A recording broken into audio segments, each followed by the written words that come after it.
Drainage ವಿಚಾರಕ್ಕೆ ಸಂಬಂಧಪಟ್ಟಂತೆ bar ಮಾಲೀಕನೊಬ್ಬ ವ್ಯಕ್ತಿಯೊಬ್ಬರಿಗೆ ಮಾರಕಾಯುಧಗಳಿಂದ ಗುರುವಾರ ಹಲ್ಲೆ ನಡೆಸಿದ್ದು, ಹಲ್ಲೆಗೊಳಗಾದವರು ಪ್ರಾಣಾಪಾಯದಿಂದ ಪಾರಾಗಿದ್ದಾರೆ.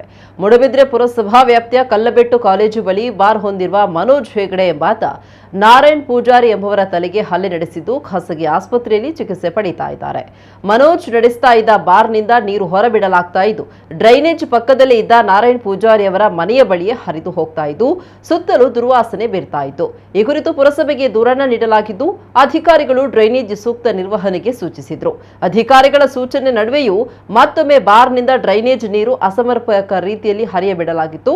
ಈ ಬಗ್ಗೆ ನಾರಾಯಣ್ ಪೂಜಾರಿ ಮನೋಜ್ ಬಳಿ ವಿಚಾರಿಸಿದಾಗ ಮಾತಿಗೆ ಮಾತು ಬೆಳೆದು ಹಲ್ಲೆ ನಡೆಸಲಾಗಿದೆ. ಮೂಡಬಿದ್ರೆ ಪೊಲೀಸರು ಪ್ರಕರಣ ದಾಖಲಿಸಿಕೊಂಡು ತನಿಖೆ ನಡೆಸ್ತಾ ಇದ್ದಾರೆ.